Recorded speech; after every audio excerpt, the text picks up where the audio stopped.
ફરવા માટે આવેલા પ્રવાસીઓ ઓનલાઈન બુકિંગના નામે છેતરાઈ ગયા। જૂનાગઢના સાસણગીરમાં દર વર્ષે લાખો પ્રવાસીઓ ફરવા આવતા હોય છે, ત્યારે બહારથી આવતા પ્રવાસીઓ માટે ઓનલાઈન બુકિંગ જ સૌથી સરળ રસ્તો હોય છે। એવામાં એક વ્યક્તિએ સાસણમાં આવેલ સિંહ સદન અને સફારી માટે બુકિંગના નામે ઓનલાઈન વેબસાઇટ બનાવી લોકોને છેતરવાનો ધંધો શરૂ કર્યો। જ્યારે પ્રવાસીઓ પોતાનું બુકિંગ લઈને સિંહ સદન પહોંચ્યા ત્યારે પ્રવાસીઓ બુકિંગના નામે છેતરાયા હોવાની જાણ થઈ।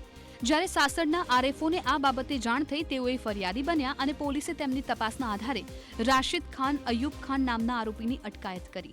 આ જે બનાવ હતો, જે ગુનો હતો, એનો મુખ્ય આરોપી રાશિદ ખાન અયુબ ખાન કે જે રાજસ્થાનના મેવાતનો છે, એને અટક કરવામાં આવેલ છે। આરોપી મૂળ રાજસ્થાનના મેવાડનો હોવાનું સામે આવ્યું અને તેમણે 20 જેટલા પ્રવાસીઓને છેતર્યા હોવાનું પ્રાથમિક તપાસમાં ખુલ્યું।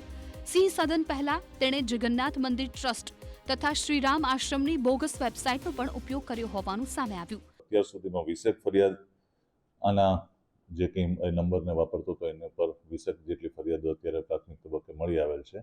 આ આરોપી સાથે અન્ય કોઈની સંડોવણી છે કે નહીં તે દિશામાં પોલીસે તપાસ હાથ ધરી।